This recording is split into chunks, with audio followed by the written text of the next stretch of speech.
Bueno, perfecto. Vamos a dar comienzo a la presentación. Tenemos entonces la presentación del profesor Freddy Edimer Hoyos Velasco, adscrito al Departamento de Energía Eléctrica y Automática. El profesor va a realizar su conferencia magistral titulada Control de convertidores conmutados. Y es una conferencia que él realiza de conformidad con el Acuerdo 123 de 2013 del Consejo Superior Universitario.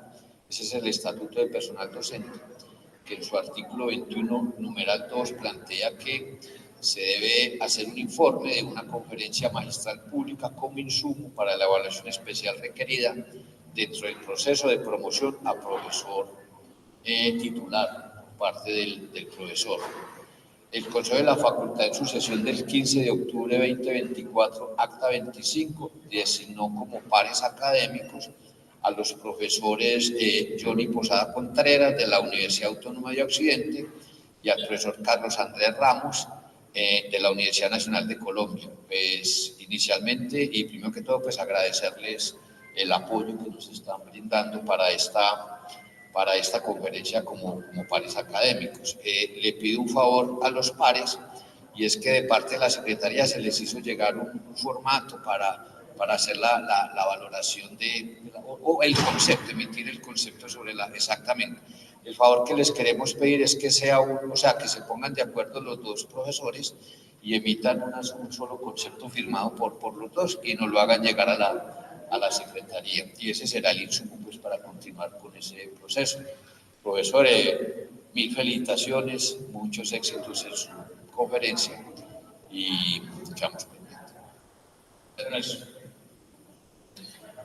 Bueno, buenos días a todos. Muchas gracias a los jurados por aceptar la evaluación de mi presentación. Sé que ustedes conocen muy bien el tema y espero pues que les guste y que sea de profundidad y aporte, y que, digamos, las propuestas que tengo aquí a trabajo futuro pues sean de interés a nivel de investigación. Entonces, el tema que les voy a presentar es control de convertidores conmutados. Mi nombre es Freddy Edimer Hoyos Velasco, yo soy ingeniero electricista con maestría en automatización industrial y PhD en ingeniería línea automática. Soy profesor asociado de la Facultad de Minas del Departamento de Energía Eléctrica y Automática. Inicialmente, les voy a contar la motivación. En este trabajo, lo enfoqué en algo macro y que podemos realizar aquí en Medellín. El trabajo lo realicé enfocado a algo que podemos realizar, que es a nivel experimental y que ya hay muchos países que lo están desarrollando, que es el vehículo eléctrico, pero en este caso basado en la electrónica de potencia, en el caso de convertidores conmutados, como el título de la presentación, convertidores de CDC para reducir el voltaje de las baterías a los periféricos o el sistemas auxiliares del carro eléctrico, por ejemplo 12 voltios, por ejemplo el elevavidrios, el radio, las luces, todos esos periféricos del carro trabajan a 12 voltios, entonces son sistemas que a partir de las baterías se trabajan con convertidores conmutados en los cuales deben ser controlados y pues de forma eficiente. Y otra parte muy importante en el vehículo eléctrico es lo que tiene que ver con el inversor. Toda la potencia que sale de las baterías de un vehículo eléctrico pasa por el inversor, y ese inversor, por lo tanto, entrega la potencia a las llantas a través de motores eléctricos, motores de inducción y motores síncronos. Entonces, ahí está el enfoque. Les voy a mostrar cómo se podría mejorar la eficiencia en ese tipo de carros eléctricos basados en el mejoramiento de las técnicas de control y de la conmutación en convertidores de CDC, en inversores de CAC. Les muestro unas aplicaciones que he hecho pues a nivel de investigación. Todas las gráficas, la gran mayoría de las gráficas que muestro acá son resultados experimentales apoyados en la base matemática numérica que he realizado en el grupo de investigación desde que empecé a trabajar este tema desde el año 2005 en mi tesis de maestría, y pues con proyectos de investigación, etcétera, que las he llevado a clases en los cursos de pregrado y posgrado con aplicaciones, bueno, muestro trabajo futuro y conclusiones. Bueno, aquí les muestro en general, desde que soy profesor aquí de la Universidad Nacional, desde el 2014 he realizado varios trabajos ese apuntador no me funciona, qué pena, desde pregrado, que están arriba, trabajos de pregrado, arriba, y más abajito muestro los resultados, son tesis de maestría que he dirigido. Por ejemplo, miren que trabajo con convertidores, por ejemplo, ese fue un convertidor tipo bus con resistencias parásitas. Luego hicimos otras tesis de maestría con un convertidor CPIC, y finalmente he dirigido 3 tesis de doctorado, 2 como codirector y la última como director, ya finalizada, relacionado con estos temas y también un poco con lo de microredes.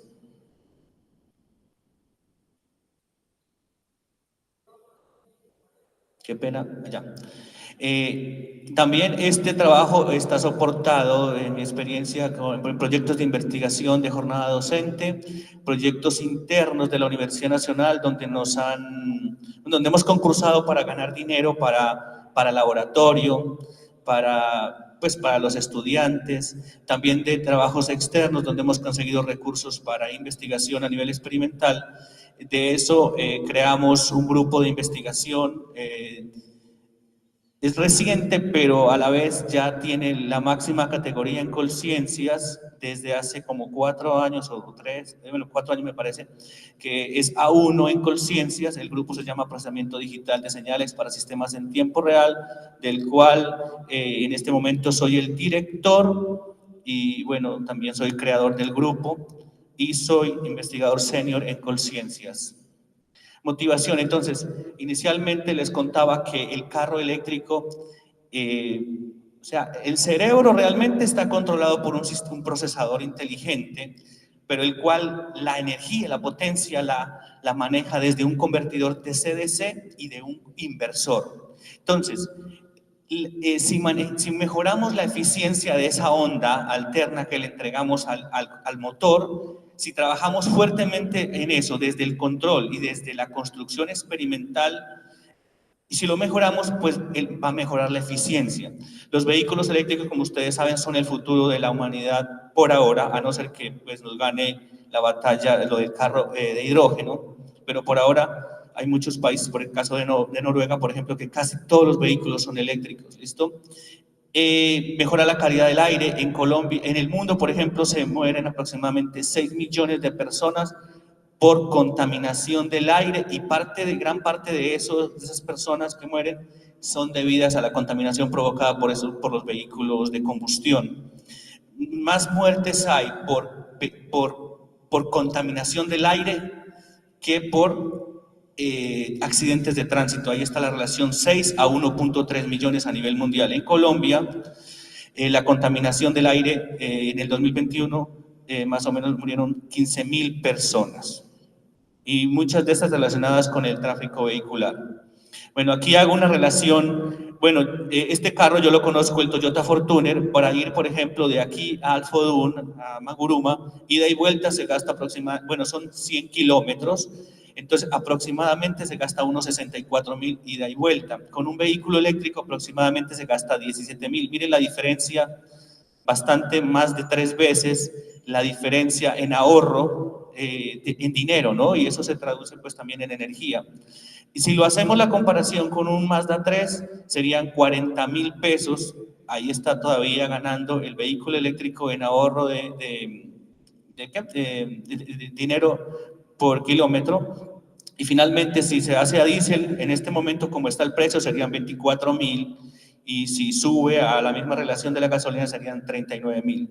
Finalmente quería comparar cuál es el consumo del vehículo eléctrico relacionado con el consumo de un hogar. Señores, el consumo de un hogar en un estrato 4 en promedio, pues porque yo lo mido a cada rato, es aproximadamente unos 213.000 pesos por mes.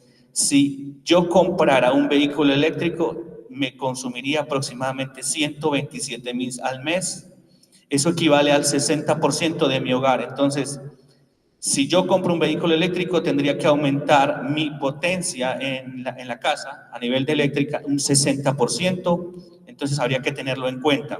Normalmente, por cada 3 hogares hay un vehículo. Entonces, o sea, miren, que por cada 3 hogares un vehículo, y eso equivale al 60%, entonces sería el 20%, si digamos todo el mundo cambiara en Colombia de los vehículos tradicionales de combustión a vehículo eléctrico, sería más o menos que hay que aumentar un 20% la generación a nivel de lo que se genera para los hogares.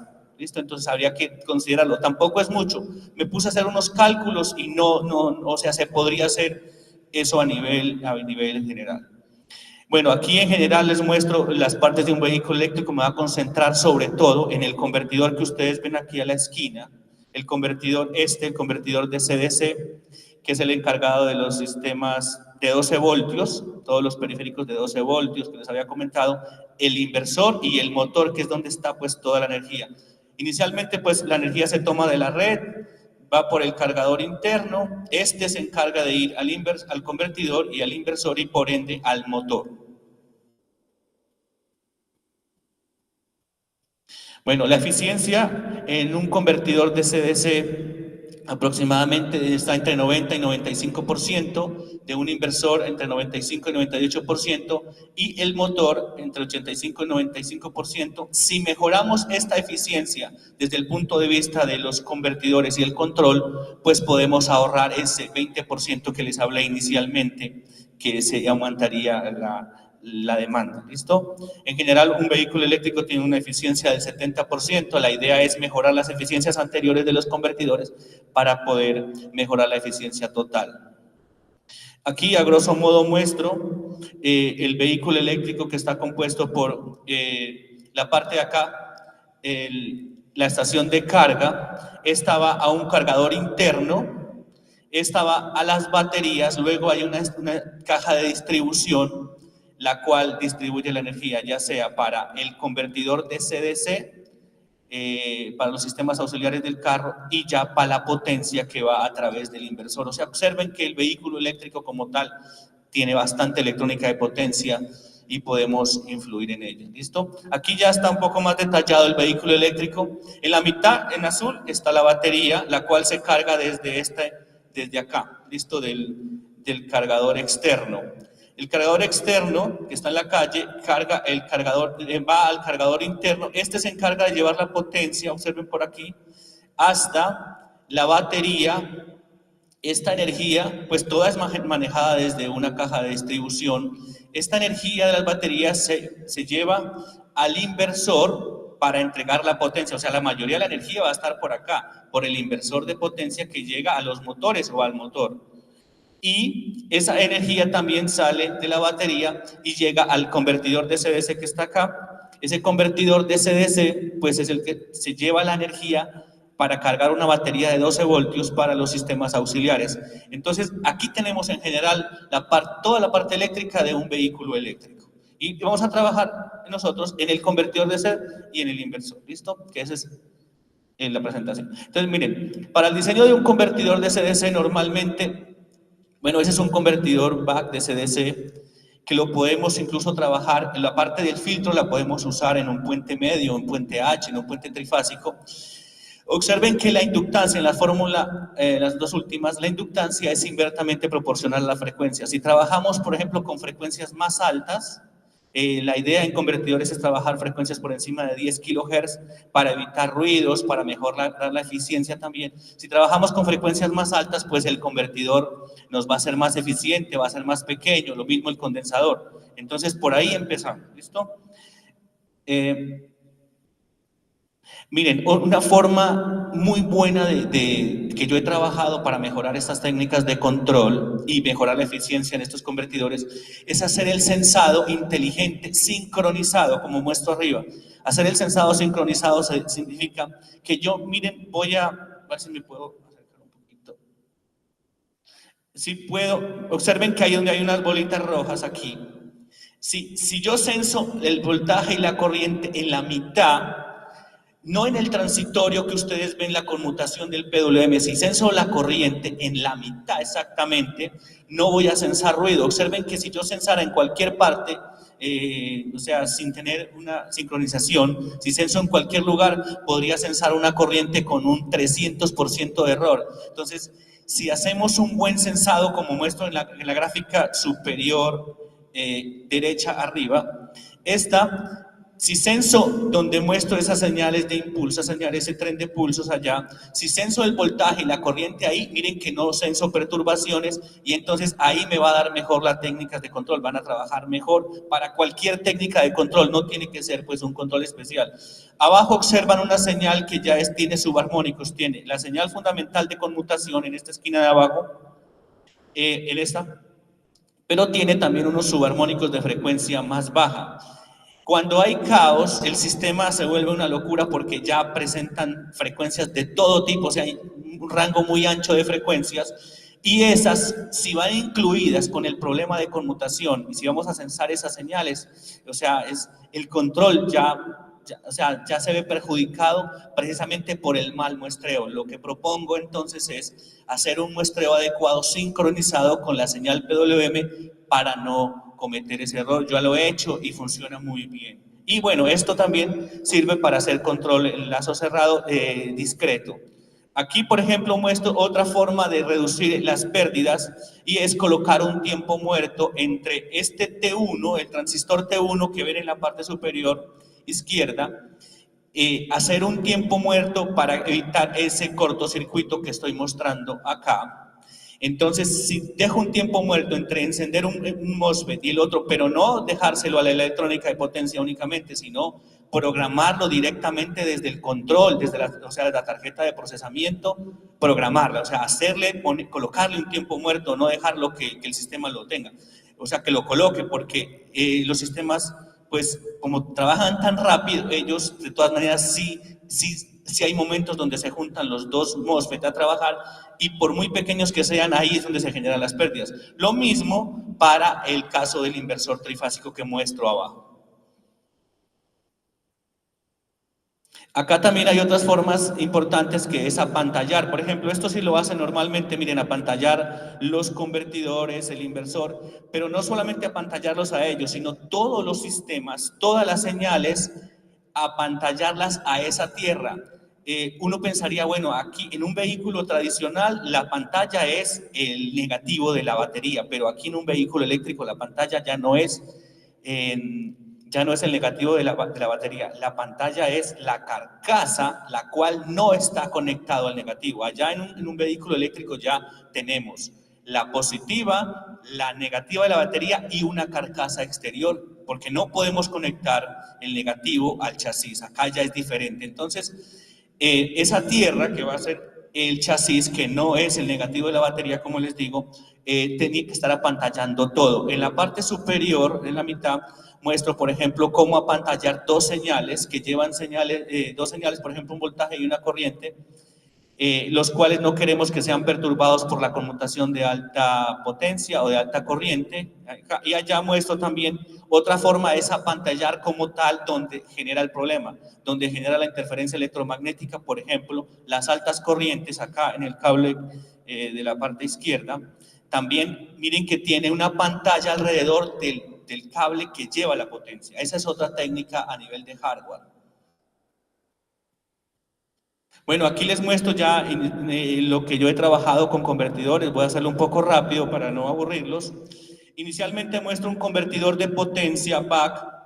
Este sigue de la descripción en variables de estado. En este caso es no lineal porque tenemos un estado para U1, otro estado para U0. El sistema se convierte en no lineal suave a tramos. Arriba propongo una superficie de deslizamiento con un control SAT cuasi deslizante, donde KS es el parámetro de control.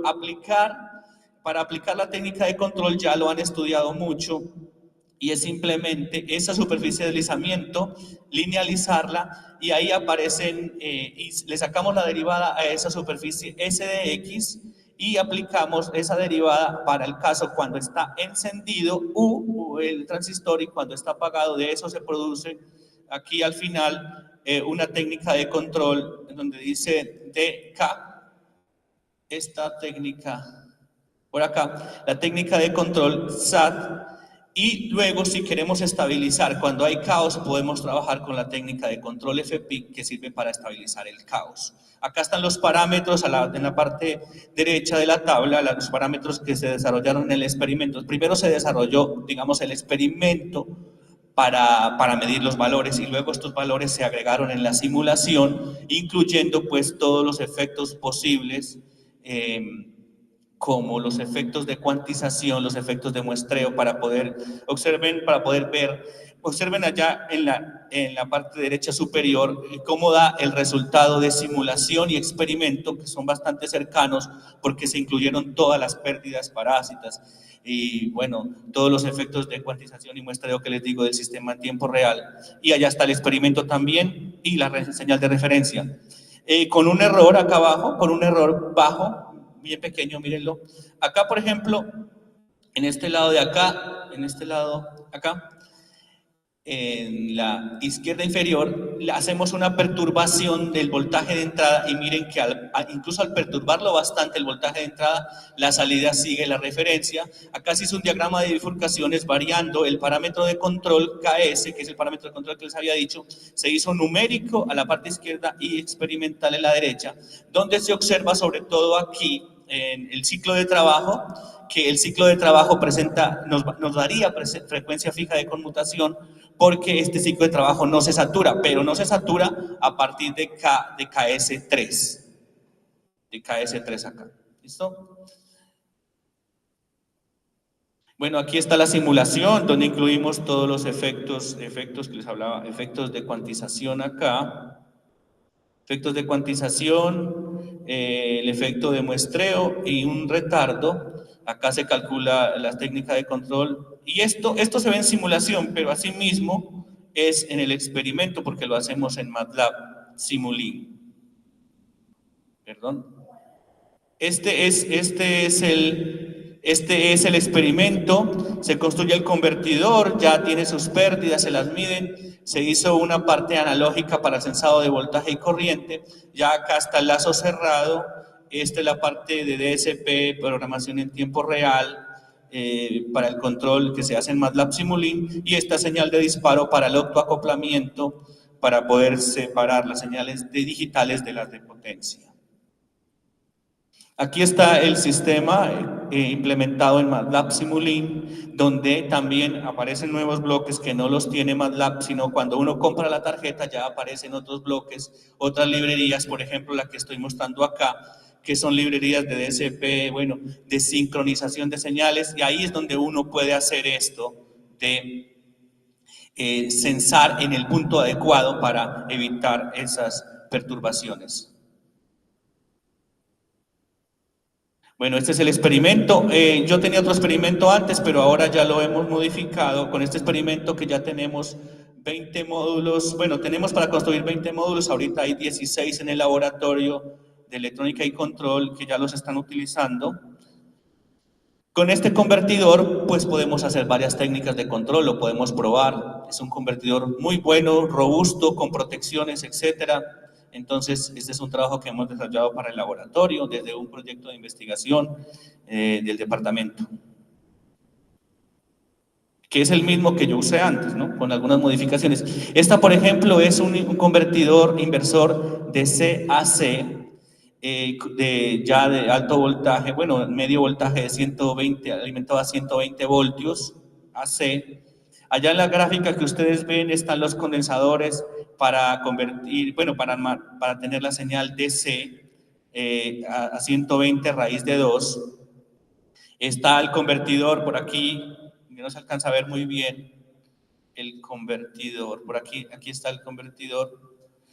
Y tenemos También por acá, por ejemplo, otro condensador, la bobina que por aquí no se... Acá está la bobina, era una bobina grande que yo trabajé inicialmente. Lo mismo, entonces el convertidor, la técnica de control, la tabla de parámetros, el experimento como tal para aislar la parte digital de la de potencia. El tiempo muerto se programó en la tarjeta. Adicionalmente, este integrado tiene un pequeño tiempo muerto también que se lo agrega. Bueno, estos son los resultados a nivel de la onda seno a la salida. Se colocó una onda seno de 100 de amplitud a 60 Hz.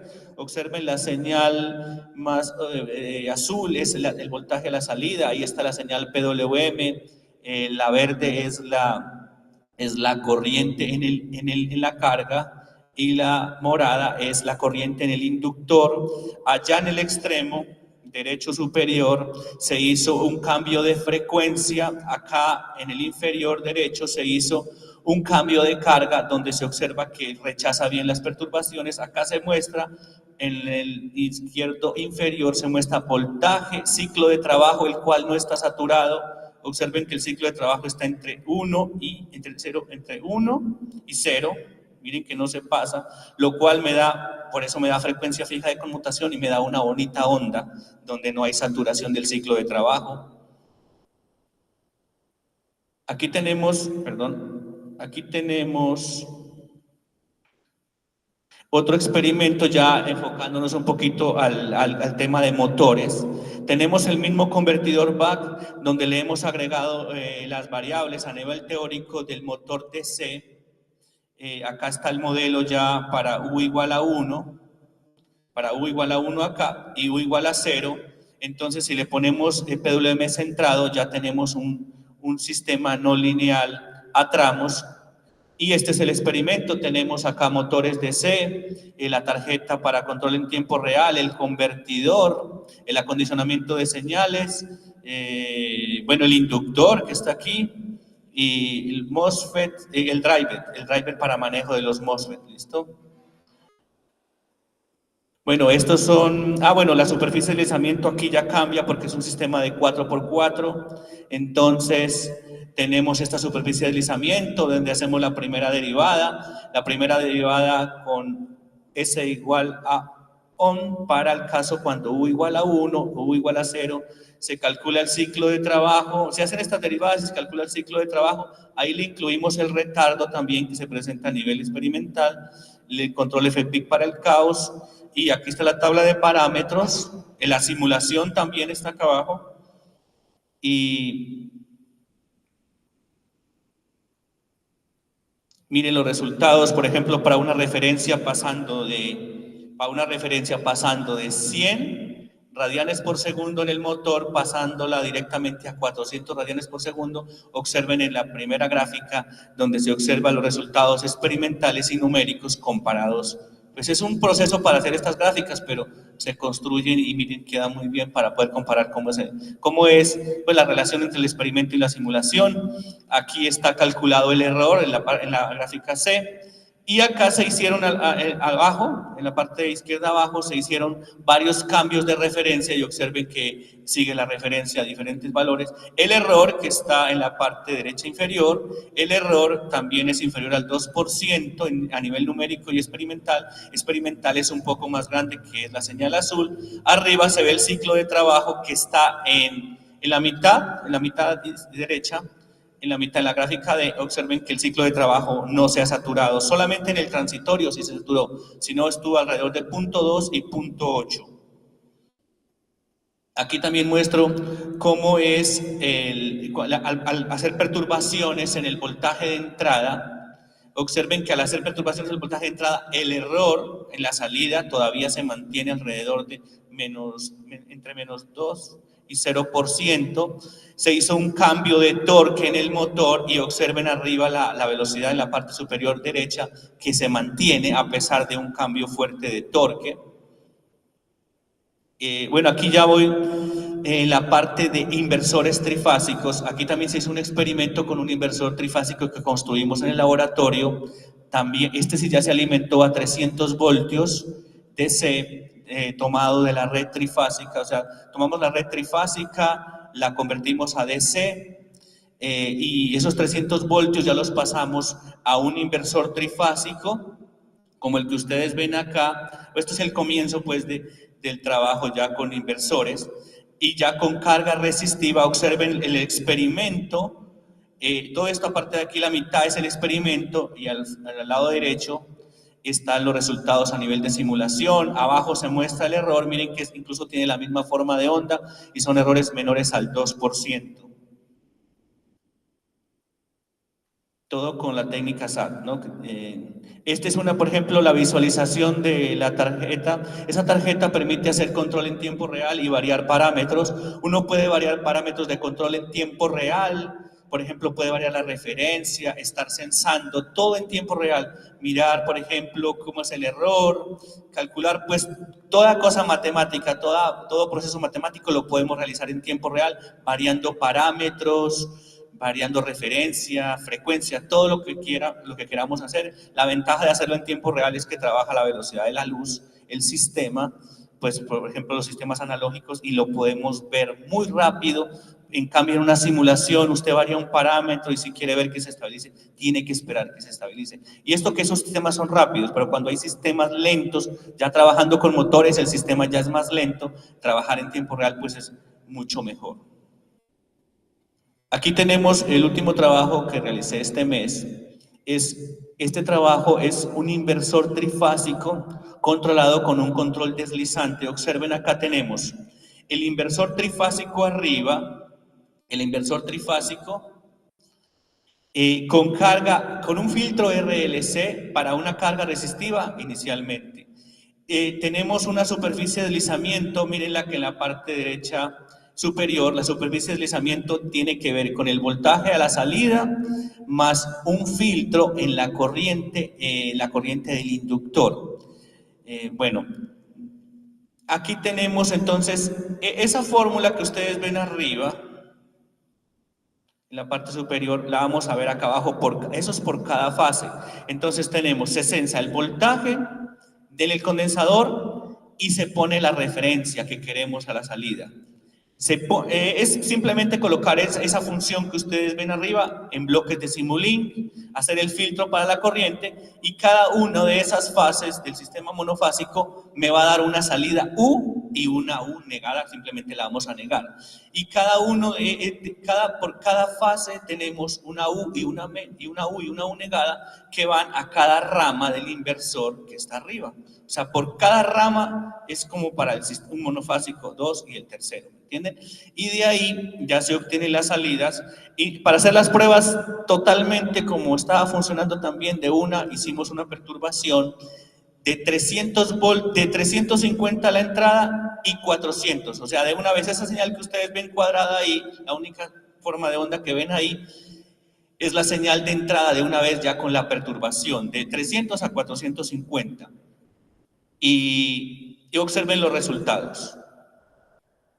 Acá a la izquierda, en la primera columna, observen que colocamos una señal de referencia de 120 RMS, desfasados 120 grados a 60 Hz. Se hizo una perturbación en la carga pasando de 20 ohmios acá abajo, de 1 a 5, y observen que de 1 la corriente aumenta casi al triple, la corriente. Eso creo que es 4 veces, tiene que ser claro, porque lo reduje 4 veces. Entonces pasa como de 9 a 36 amperios instantáneamente, pero miren que el voltaje, a pesar que hubo una pequeña perturbación, el voltaje se mantiene. Luego hicimos un cambio de frecuencia de 60 Hz a 180 Hz. Observen que en la mitad, toda la mitad, la corriente se mantiene constante, y abajo grafico el error, que es inferior al 3%, es un error porcentual. Finalmente se hizo una prueba bajándole la amplitud a las 3 ondas trifásicas, y observen que también al bajar la amplitud, porque la referencia se cambió de 120 RMS a 60 RMS, bajó también la corriente. Pero miren, bueno, pues el voltaje que deseábamos sí se da con un error inferior al 3%. Estos son algunos experimentos, algunos de tantos, ¿no?, que hemos hecho con los estudiantes. Casi todos estos experimentos que muestro ahí en PECIN, un poquito desordenados, me perdonan, estos experimentos los desarrollamos en PECIN con los estudiantes y luego los desarrollamos a nivel experimental. Parte de ellos, no todo, porque hay partes que, pues, que quedan complicadas para hacerlos en un curso de pregrado o incluso de posgrado, si uno quiere abordar todos los temas. Inicialmente muestro un convertidor bus para corregir el factor de potencia con un control KP. Más abajo, en la parte izquierda inferior, muestro un puente H con un control on-off. Ese también lo hicimos a nivel experimental. En la parte derecha superior muestro un inversor trifásico, lo simulamos y luego lo implementamos con los estudiantes de posgrado y también lo hicimos con los de pregrado, pero de una forma pues más sencilla con ellos. Abajo muestro un convertidor Z, apenas lo empezamos a simular, y un convertidor back controlado con PID, que hemos hecho el experimento y la simulación. Aquí están algunos experimentos que han hecho los estudiantes en clase. Ellos los desarrollan en aproximadamente 2 horas o 4 horas. Por lo general en 4 horas los terminan de hacer. Acá a la parte de izquierda muestro un inversor trifásico que montaron con 3 puentes medios. Ahí ven el experimento en la gráfica izquierda inferior. En la parte de la mitad hay un convertidor back con control on-off, donde utilizamos la tarjeta. Miren la tarjeta que tenemos en el laboratorio y hicimos el control. En la parte derecha se muestra un convertidor back bus, que es el que se utiliza, por ejemplo, también en los vehículos eléctricos para la parte bidireccional, o sea, para la parte de recarga de las baterías cuando el vehículo eléctrico está frenando, por ejemplo, eso también se aplica. Acá tenemos el inversor trifásico que les comenté. Todo esto protoboard que está acá la hicieron los estudiantes de posgrado. Miren los 3 bombillos aquí en la parte izquierda inferior. Ahí están los 3 bombillos, la protoboard. Bueno, eso sí nos demoramos 8 horas y más la teoría, ¿no? Entonces todo eso siempre se va por ahí un mes entero para poder implementar un inversor trifásico. Obsérvenlo arriba. Ese fue el inversor que compramos en el laboratorio. Bueno, este los tenía de antes, no lo hemos comprado todavía, pero los tenía algunos inversores y los implementamos en el laboratorio. Bueno, acá en la parte derecha está un convertidor bus para controlar simplemente la corriente. Se puede usar para controlar el factor de potencia, eso también lo podríamos hacer con los estudiantes, todavía no lo hemos hecho a nivel experimental. Aquí tenemos a trabajo futuro la idea cuál es. Entonces simplemente ya colocar motores de inducción con estas técnicas de control para mejorar la eficiencia y esto ya empaquetarlo pues ya a nivel macro, ya con un vehículo eléctrico real, donde podemos mejorar la eficiencia pues y hacer investigación desde la Universidad Nacional, desde Medellín, bueno, de Colombia, y pues tocaría, pues necesitamos refuerzos, ¿no? Necesitamos mucha más gente, necesitamos dinero para poder llevar esto a cabo, pero ya tenemos mucho para avanzado.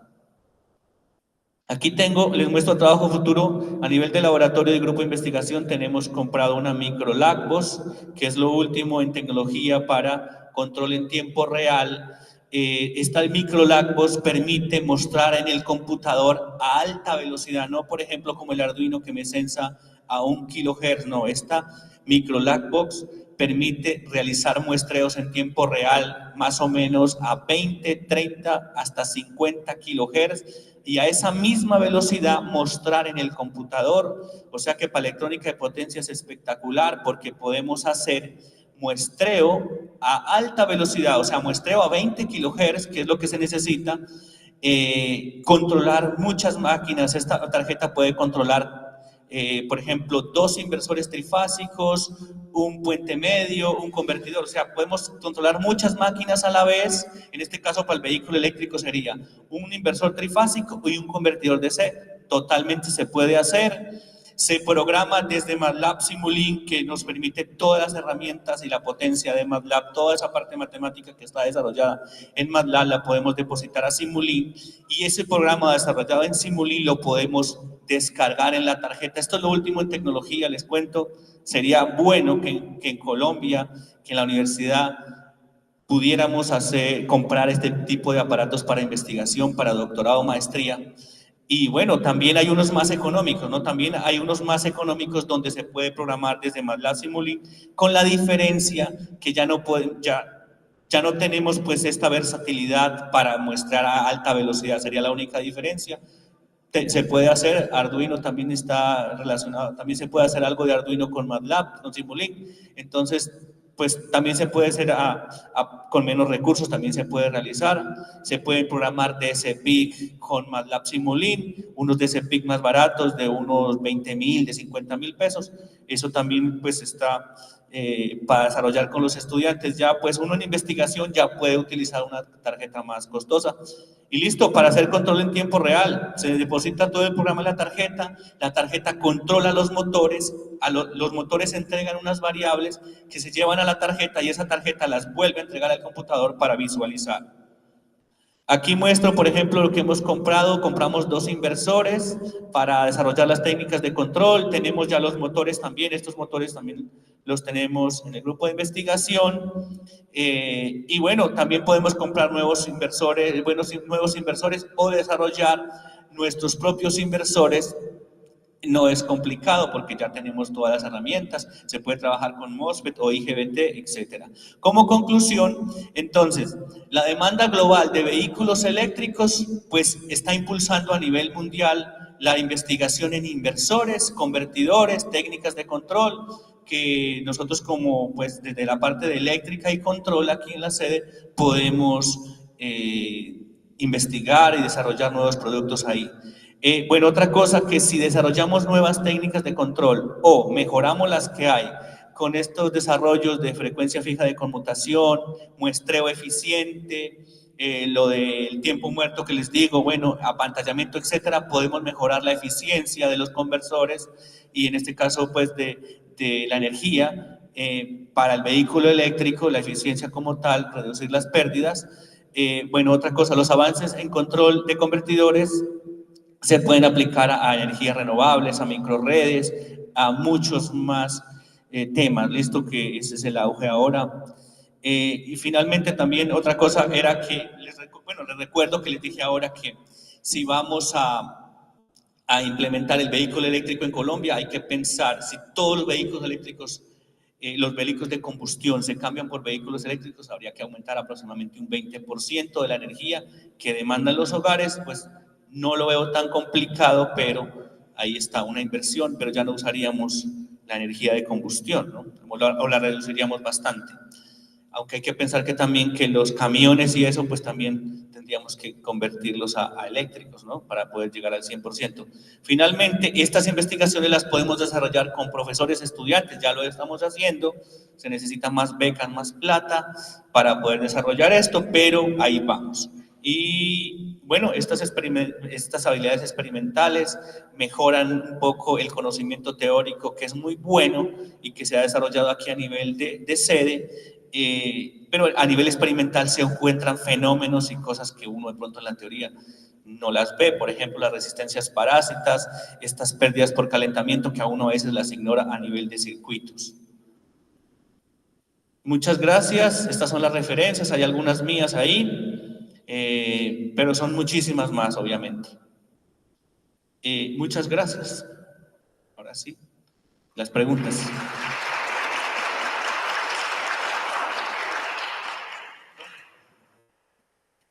Profesor Johnny, entonces le cedo la palabra para que haga por favor las preguntas.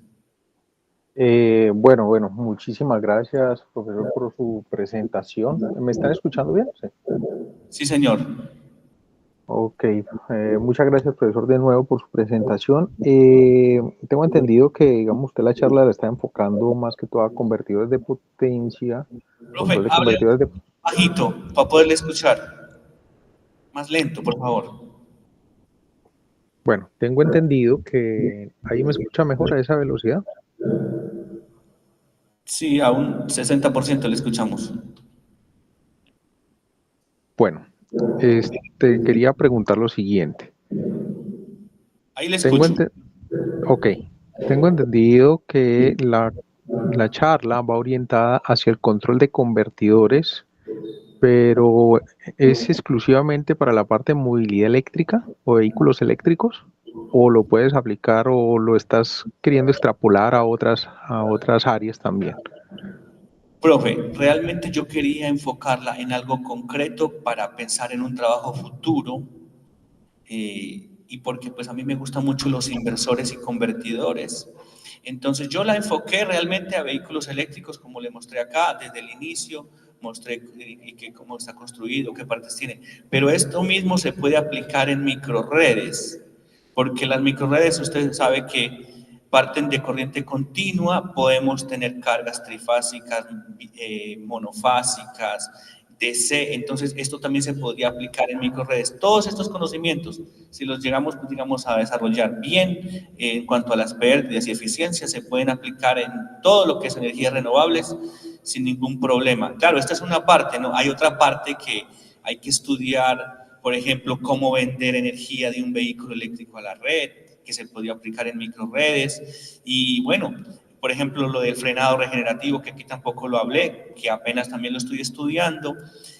Todas esas cosas pues son de electrónica de potencia, pues que son macro también, ¿me entiende? Porque también se pueden hacer. Entonces, profe, en todo ese tipo de aplicaciones, pues, si es que le escuché bien, porque tampoco le escucho muy bien.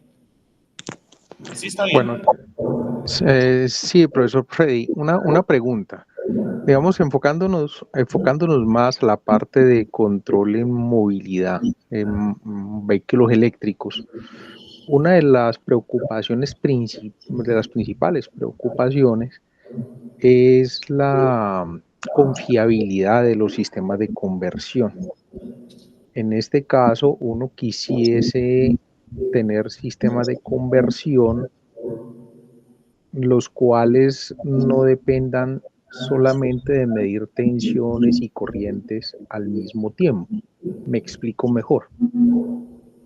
Uno va en un vehículo eléctrico y si falla un sensor de corriente, por ejemplo, pues uno no quisiera que sus sistemas de conversión de tensión internos se viesen comprometidos, ya, sino que sigan en funcionamiento. En ese caso, digamos, ¿qué se conoce o qué conocimientos tienes o qué has desarrollado en cuanto a control de sistemas de conversión que se puedan manejar o se puedan implementar solamente midiendo tensiones o solamente midiendo corrientes, ¿ya? En este caso. Profe, bueno, mire, ¿yo qué haría, por ejemplo, en el caso de sensar corriente? Si tenemos implementado un sensor de corriente, por ejemplo, de magnético, digamos, si voy a sensar una corriente, por ejemplo, en un inductor, ¿cierto? Que cambia, o en un motor que es alterna, me podría servir un inductor magnético. ¿Yo qué recomendaría para que el sistema sea más robusto? Pues entonces, si de pronto fallara ese sensor de corriente, una forma sería ponerle otro tipo de sensor, pero por ejemplo de campo magnético, de sensor de campo, de los de efecto Hall, ponérselo en serie, que también es aislado, y puedo tener dos señales, tener una señal de reserva por si me falla una, o incluso poner un sistema que me esté diciendo que si las dos señales están relacionadas, pues no ha fallado ninguna. Pero en el caso que falle una, ahí está la otra señal, para corroborar, pues para ver que el sistema no está fallando. Porque imagínense cómo será en un avión. Tiene que tener todo este tipo de protecciones, porque donde falle una, y si de eso depende todo el sistema, grave. Otra cosa que se puede hacer, profe, es hacer sistemas modulares. Por ejemplo, yo podría, digamos, que un sistema de control se encargue de una cosa solamente. ¿Listo? Que si esa falla, entonces se dé cuenta, pero no que todo el sistema esté relacionado, porque si todo está relacionado, entonces falla uno y se irían en cadena. O sea, separar cada sistema de control que se encargue de una cosa. Y todo eso se lleva a un sistema de comunicación y de manejo total, que es como el que tiene el vehículo eléctrico. Él tiene un sistema inteligente, una unidad de control total que maneja todos los periféricos, todo lo que tiene que ver, pues, cada tarea. Y entonces cada tarea tiene que estar con su propio control, con su propio sistema independiente, para que no tengamos ese tipo de problemas. No sé, profe, si ya le respondí, por favor. Sí, sí, la pregunta también iba relacionada a, digamos, los modelos de control. O sea, digamos que yo pudiese tener también un modelo de control que solamente funcione a partir de mediciones de tensión y no de tensión y corriente al mismo tiempo. O expresamente medir, digamos, control o tener controles que trabajen expresamente a partir de medidas de corriente y no necesitar las de tensión, en el caso de los convertidores. Digamos, es más también orientado hacia eso, o sea, si se han manejado, si lo has manejado, si lo conoces, obtienes, digamos, dentro de las expectativas de investigación ese tipo de técnicas en mente. Profe, a ver si le escuché bien. Usted no, es que casi no se le escucha. Le digo que estamos al 50 ahora. Profe, es que, claro, también podemos hacer controles de corriente. O sea, por ejemplo, en un convertidor bus se puede controlar más fácil es la corriente. Entonces, controlamos esas corrientes con una técnica de control y luego ponemos, por ejemplo, un convertidor back a la salida para controlar el voltaje y podemos controlar las dos variables con dos sistemas independientes. Más o menos eso es lo que usted está diciendo, profesor. No creo que no me he hecho entender con la pregunta.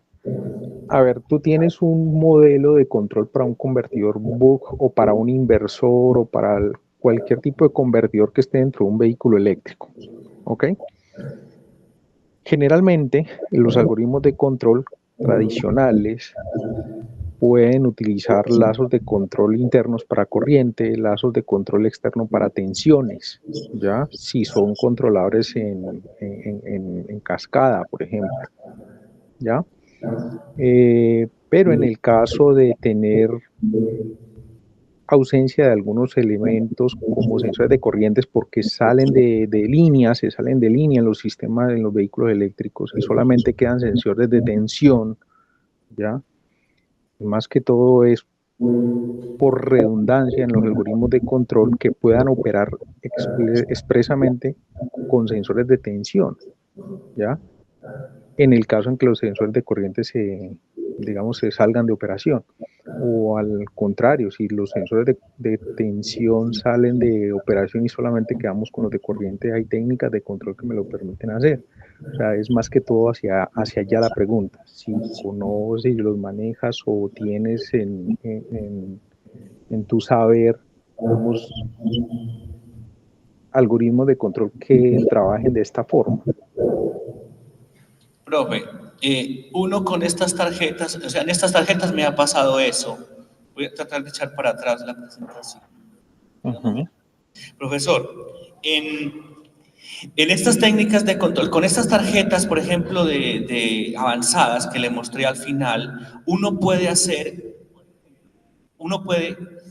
poner un lazo aparte. Por ejemplo, que si hay una falla de corriente, decirle al inversor que pare el proceso.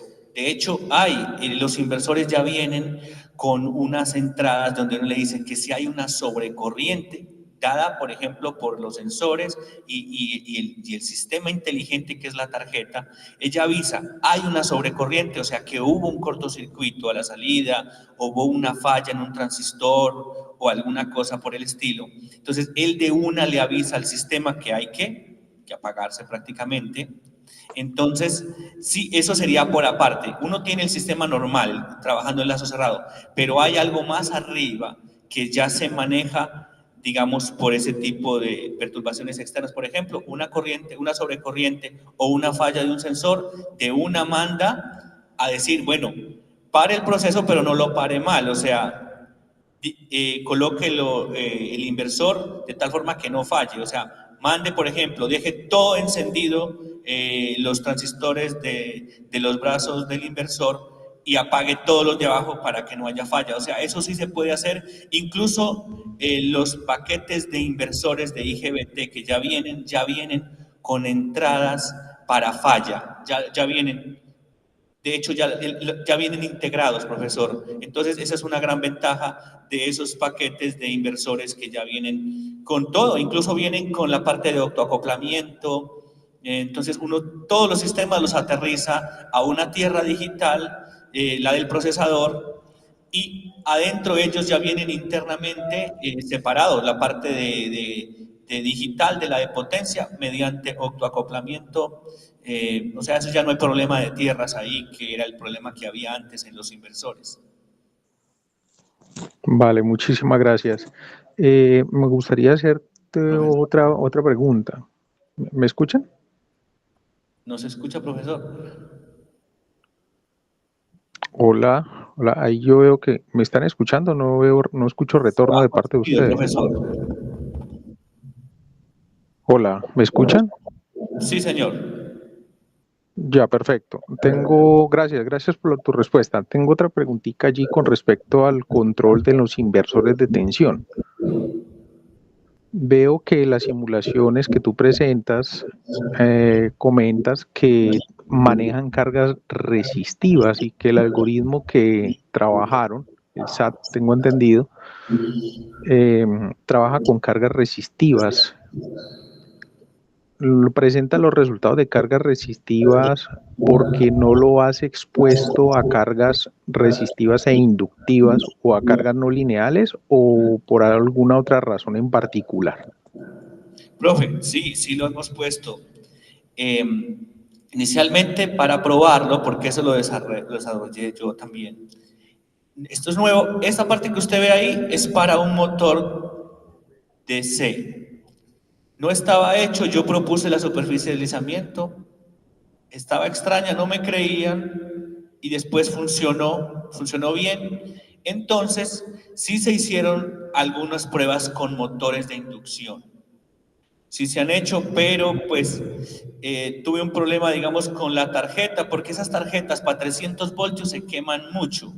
O sea, las desarrollamos nosotros, se quemaban mucho. Ahora estoy tratando de trabajar con inversores ya compactos y pues con motores pequeños inicialmente para poder colocar estas técnicas de control. No es problema, sobre todo la última, profe, que estoy mostrando acá, miren, perdón, la última, este control, con este también ya lo hemos intentado hacer y funciona, pero es que el problema son muchas variables. En cambio, con este, por ejemplo, con este control deslizante no hay problema. Mire, profe, que ahí no hay problema por la carga. Usted sensa el voltaje, sensa la corriente y se olvida de la carga. Entonces, esa es la ventaja de esta técnica de control, por ejemplo. Listo, ahí no está la carga por ningún momento, solamente voltajes, corrientes, serían 6 voltajes, 6 corrientes y ponerlo a trabajar, no habría problema, aunque usted sabe que eso aparece en problemas.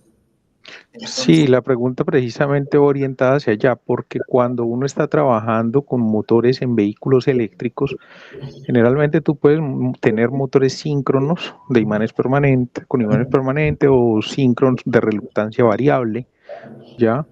Y cuando uno le añade, digamos, a esa carga resistiva la componente inductiva, te empiezan a aparecer acoples entre las diferentes fases de la máquina, ¿ya? Inductancias mutuas allí que empiezan a interactuar entre ellas y precisamente quería saber, digamos, cuál era el desempeño que habías obtenido, digamos, con esas simulaciones.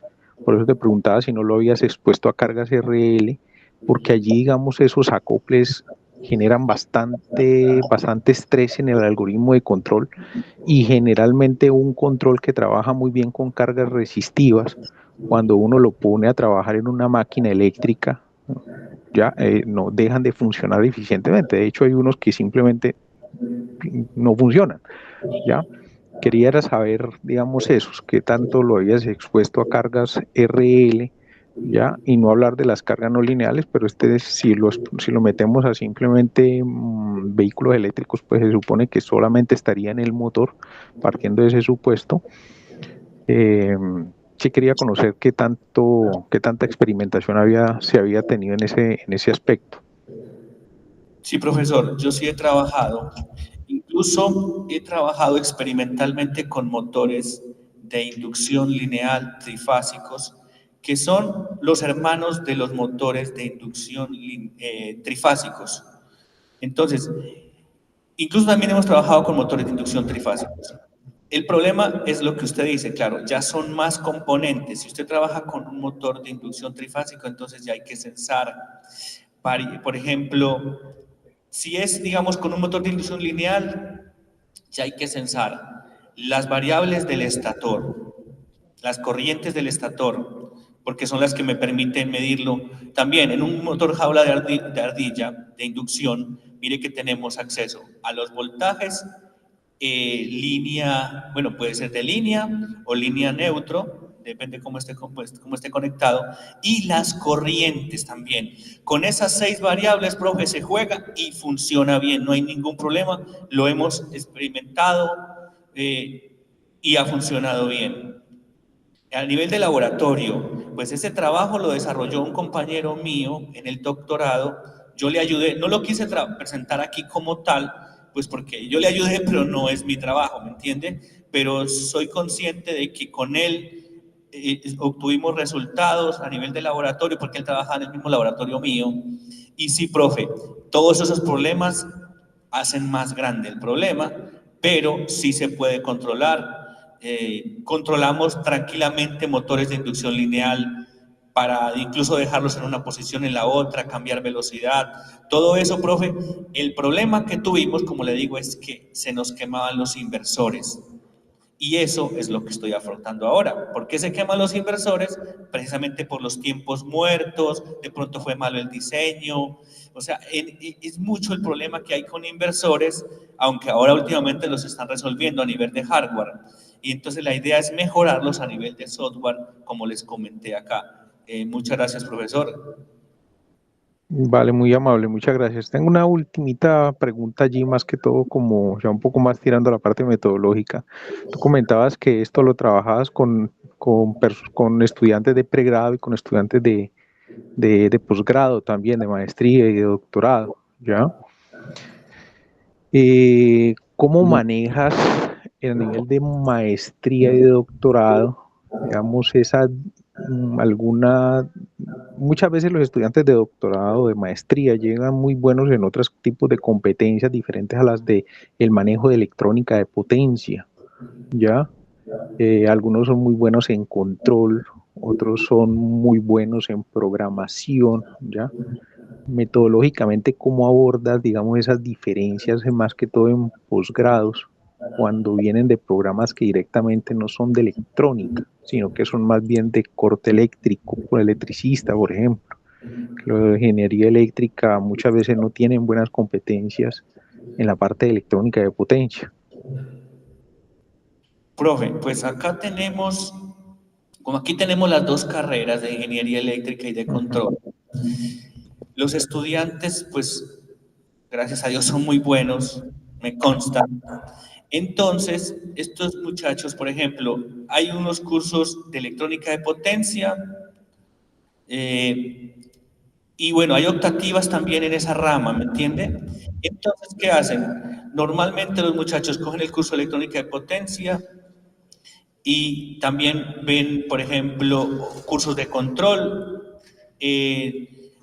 Para los de eléctrica son obligatorios, por ejemplo, el de electrónica de potencia, para los de control, claro, los de control, pero eso se ve relacionado. Muchos estudiantes, como acá tenemos las 2 carreras, entonces hay materias que pueden ver los dos. Los estudiantes muy buenos resultan viendo, si les gusta la electrónica de potencia, pues tiene que gustarles el control de todas formas. Entonces, a ellos también van a esas clases y allá se refuerza, o sea, allá aprenden.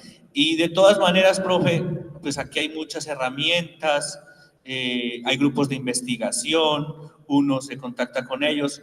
Yo por lo general, ¿qué hago? Yo tengo mis videos en mi canal de YouTube, tengo como 150 videos. Cuando un estudiante que está investigando conmigo lo veo muy flojo, le digo, vea, repásenme todos estos videos, hágalos usted mismo. Si están hechos en MATLAB, se los pido en Pecin. Si están hechos en Pecin, que me los haga en MATLAB, porque ahí son clases largas de casi 2 horas, donde se explica. En mi canal de YouTube, por ejemplo, explico convertidores, todo ese tipo de convertidores que mostré acá, varias técnicas de control, incluso para cargas CPL, que son convertidores conectados a convertidores como cargas. Entonces, profe, cuando hay deficiencia en algo ahí está la información, están los profesores acá también, los grupos de investigación, no hemos tenido problema y aquí en Medellín se consigue lo que usted quiera. Esa es la ventaja, que aquí en Medellín tenemos, pues, a nivel, para comprar lo que queramos, y si no se pide, la universidad también nos ha apoyado mucho.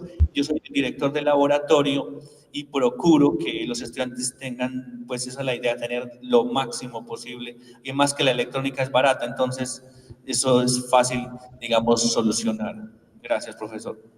Bueno, muchísimas gracias, profesor Freddy, por tu exposición. Yo creo que damos el paso a profesor Carlos. Bueno, profesor, muchas gracias. Bueno, profesor Freddy, muchas gracias por la exposición, me pareció muy, muy detallada. Yo tengo, bueno, muchas gracias al profe Posada, pues, por sus preguntas, estuvo muy alineado en la parte técnica, entonces, claro, me dejó poquitas cosas técnicas para preguntar.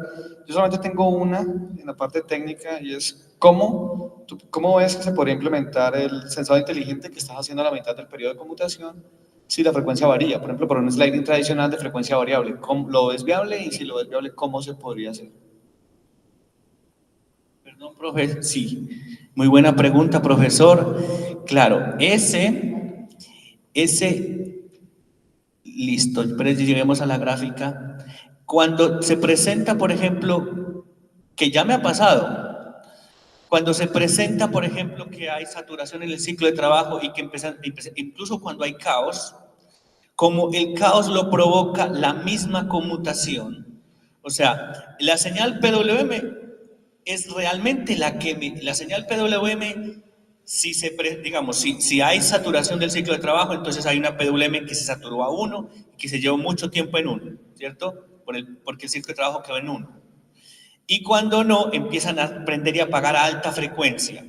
Pero entonces uno, ¿qué es lo que hace? Programa el sistema que no se pase de 20 kHz. O sea, le dice, no me ponga más frecuencia de 20 kHz. O sea, hasta ahí es el límite. Y le pone frecuencia en el programa de MATLAB Simulink, le pone frecuencia fija allá. O sea, que tiene que ser 20 kHz siempre. Pero hay un problema cuando se satura, que ya no deja de ser 20 kHz. Ahí es donde baja a 10 y menos. De todas maneras, él siempre muestrea a 20 kHz. O sea, a pesar de que yo tengo una señal de 20 kHz, listo. Si se saturó, ya pasa a ser 10 kHz. Si se saturó, otra vez pasa a 5 kHz, que es el problema.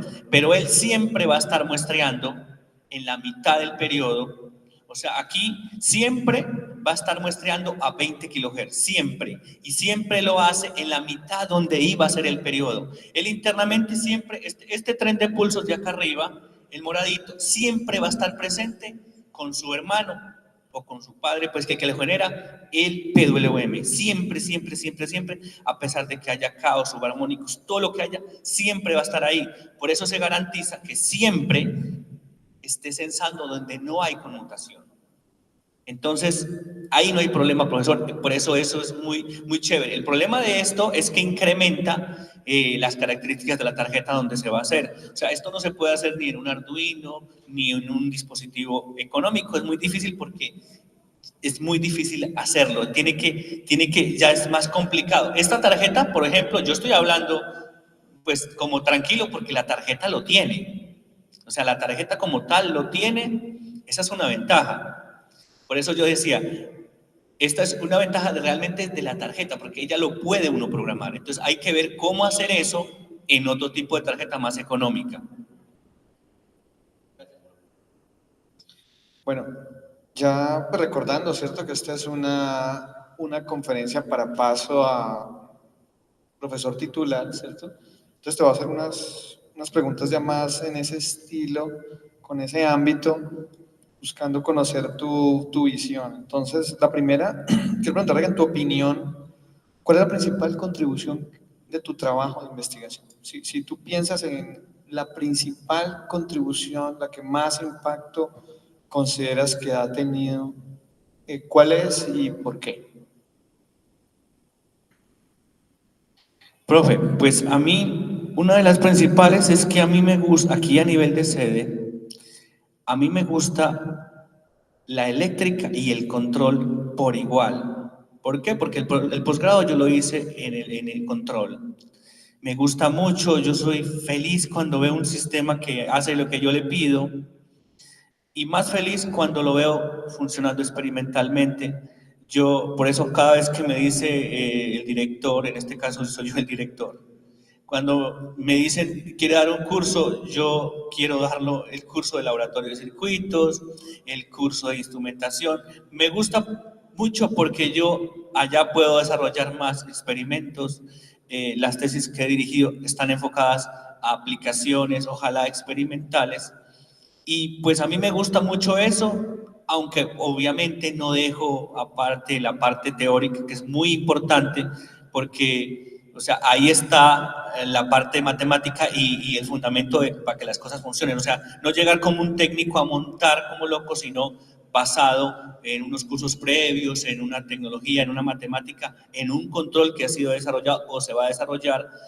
Lo que yo pienso, pues, que les inculco mucho a mis estudiantes de pregrado, así no les haya dirigido ningún trabajo, es que puedan probar esto experimentalmente y ojalá que con eso pues lo puedan aplicar y puedan desarrollar sus propios productos, su propia industria, o que si salen a la industria salgan a aplicar eso que aprenden aquí en la universidad.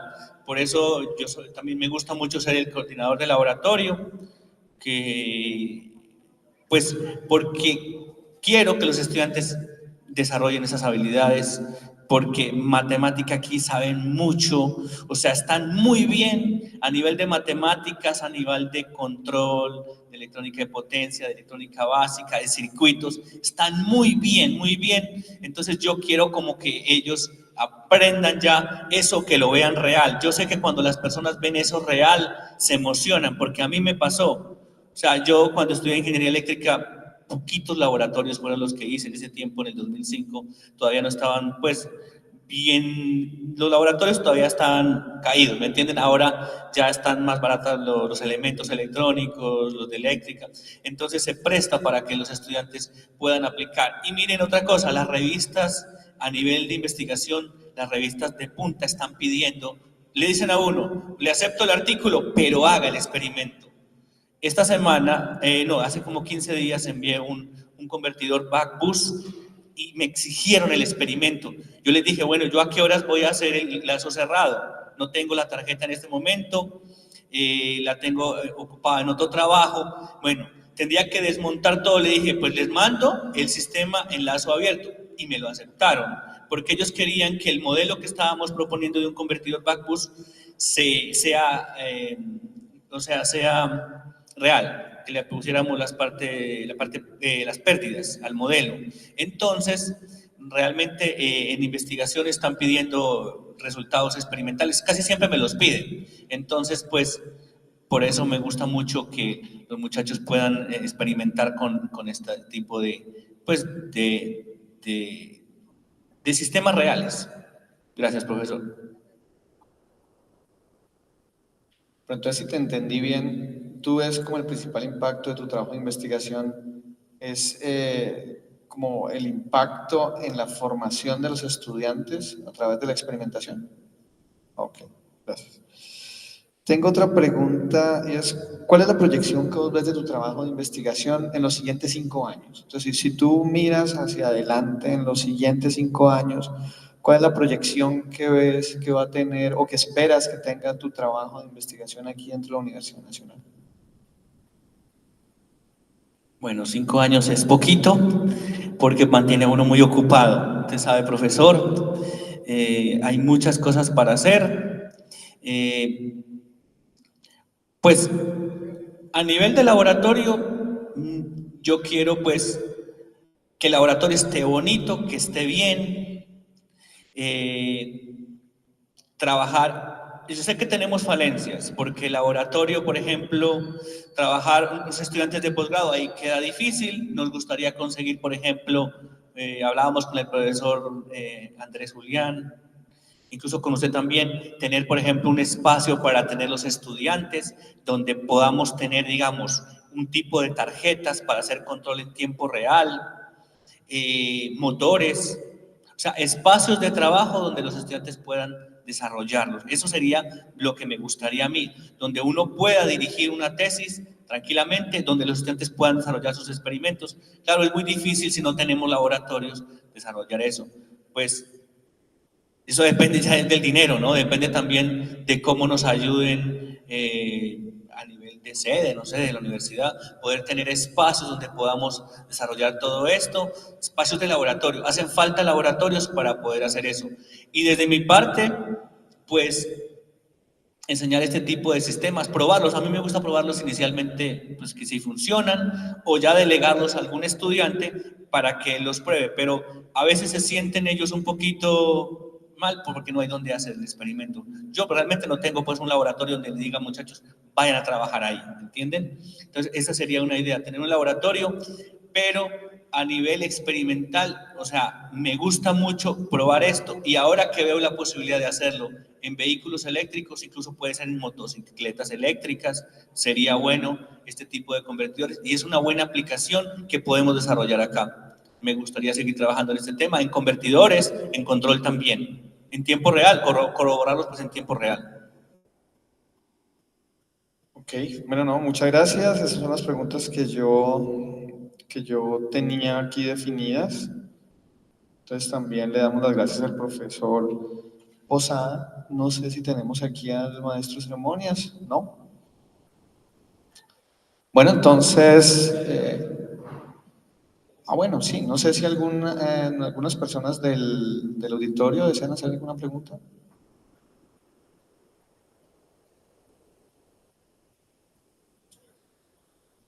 No, muchas gracias.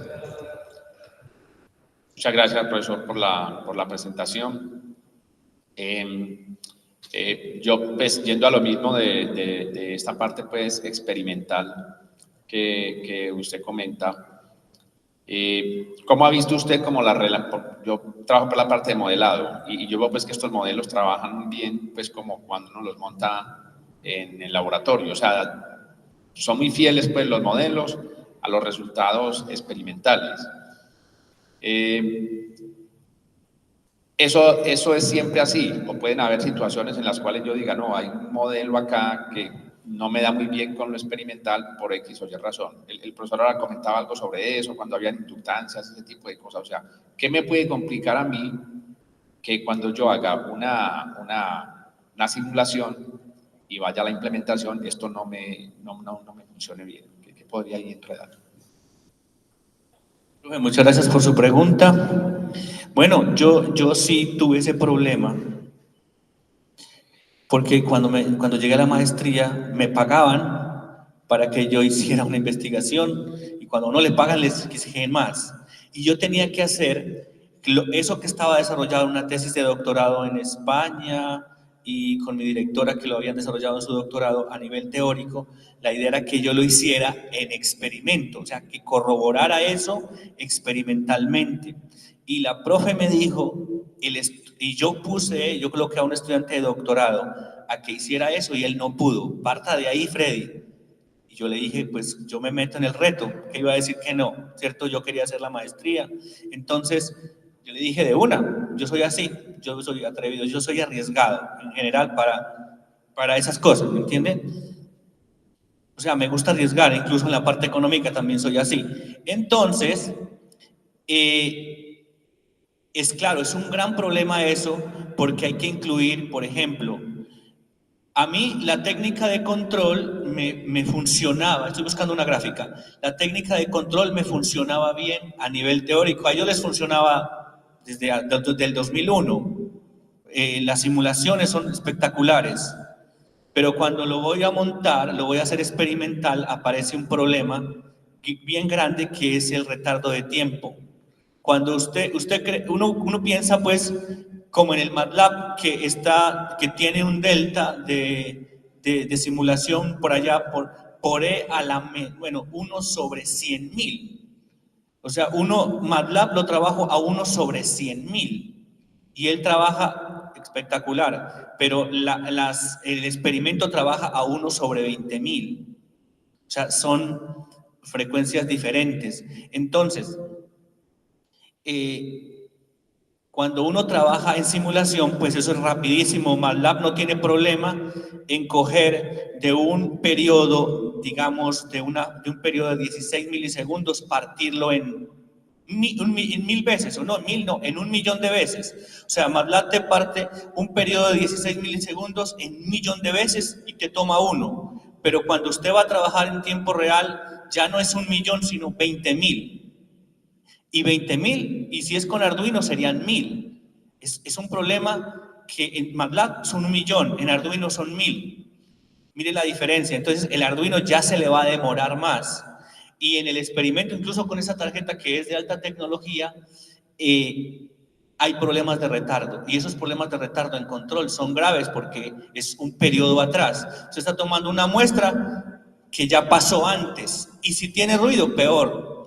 Entonces, los mayores inconvenientes que tuve fue con el periodo de retardo. Incluso yo hice experimentos donde tenía que al fin poner 2 periodos de retardo. O sea, tener en cuenta que hay 2 periodos de retardo en la señal para poder aplicar la corrección con la técnica de FPIC para controlar el caos. Y ese es un problema. Otro problema, profe, a nivel experimental es esto que les muestro aquí. Cuando hay 2 transistores que se juntan a nivel experimental, ahí se quema. O sea, en el laboratorio acá no le pregunta al de mar, lo que más hay que comprar son MOSFET, porque eso los estudiantes los queman en lazo abierto, ¿entiendes? Eso se quema mucho, precisamente por ese problema de conmutación. Y bueno, hay que tener, profe, también presente que si uno quiere que un modelo le dé real, de hecho, con usted la otra vez nos dimos cuenta que la resistencia interna de una fuente, uno cree que eso es pequeño, y mire que nos daba hasta de 3 ohmios la resistencia interna en una fuente conmutada. Entonces, uno tiene que medir esos parámetros. Medirlos no es difícil, ahora ya hay medidores de parámetros inductivos, de alta resolución. Es mejor medir esos parámetros, incluirlos en el modelo, si usted quiere una veracidad en cuanto a la matemática y los experimentos. Y muchas veces los revisores de la revista ya le dicen a uno, no, el ideal no me sirve. De hecho, esta semana me dijeron, no, póngale todos los efectos parásitos. Y entonces ahí es donde uno empieza a tener en cuenta, a incluir los efectos parásitos, pero al incluir los efectos parásitos en un convertidor Buck, ya el sistema ya no es lineal. Porque si al principio tengo una resistencia en el MOSFET, otra en el condensador, otra en el inductor, la caída de tensión en el diodo, ahora la caída de tensión en el diodo, cuando ya el sistema esté apagado, ya se hace otro sistema, ya es un sistema no lineal, fuertemente no lineal. Cuando es U es un sistema, cuando se apaga es otro. Entonces, profe, hay que tener todo eso en cuenta, pero la tecnología ahora le permite hacer todo eso a uno, sensar, buenos sensores, hay muy buenos sensores de voltaje, de corriente. Por eso me fascina el experimento, porque sí se puede y no hay ningún problema con eso. Gracias, profesor. Buena pregunta. Profesor, muy buena presentación. Felicitarlo. Tengo una inquietud.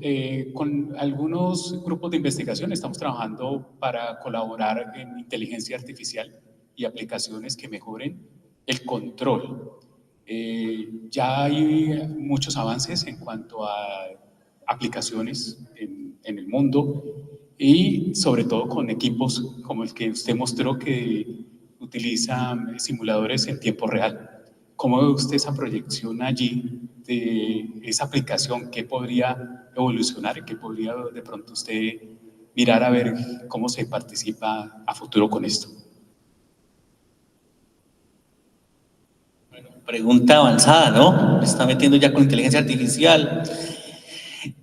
Lo que hemos desarrollado y yo he hecho también, por ejemplo, es el sensado de sistemas en tiempo real. Por ejemplo, usted tiene una resistencia, por ejemplo, usted está sensando una corriente grande y si usó, por ejemplo, un sensor de efecto Hall que realmente tiene una resistencia de 0.2, esa resistencia o incluso la bobina, a medida que se va calentando, hay que hacer el muestreo, hay que estar actualizando ese parámetro.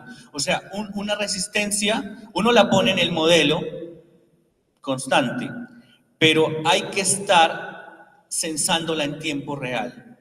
O sea, hay que buscar la forma para, utilizando inteligencia artificial, para medir parámetros que varían, por ejemplo, por calentamiento. O otra cosa, un sistema se acerca a otro y ese sistema interactúa con él. Entonces, hay parámetros que cambian en tiempo real. Entonces, ahí hay que utilizar técnicas avanzadas para muestreo, por ejemplo, para, ¿cómo se dice? Para censado de parámetros del sistema o parámetros como tal, por ejemplo, de esos de calor. ¿Listo? Entonces sí hay que tener también otra visión para poder al control también incluso decirle, bueno, cambió un parámetro. Sí, hay controles que son robustos, por ejemplo el PID, que no depende de los parámetros, pero hay controles que también depende, que uno los puede actualizar. Si me cambió un parámetro demasiado, entonces yo le puedo decir al control, vea, ajuste el control porque el parámetro cambió. Y entonces ahí ya hay que meterle más trabajo. Y estas tarjetas lo permiten, esa es la ventaja. Muchas gracias, profesor. Listo, ¿hay alguna otra pregunta del público, por favor? Bueno, entonces, muchas gracias. No sé qué sigue.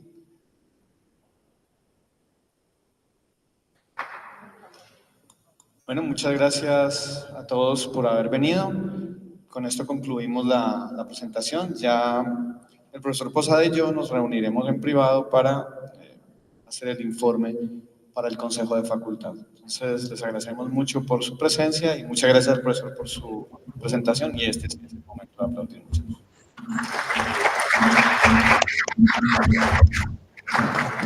Profesor Freddy, yo ya lo llamo, Johnny, perdón, ya lo llamo en un segundo. Gracias. Muchas gracias. Gracias.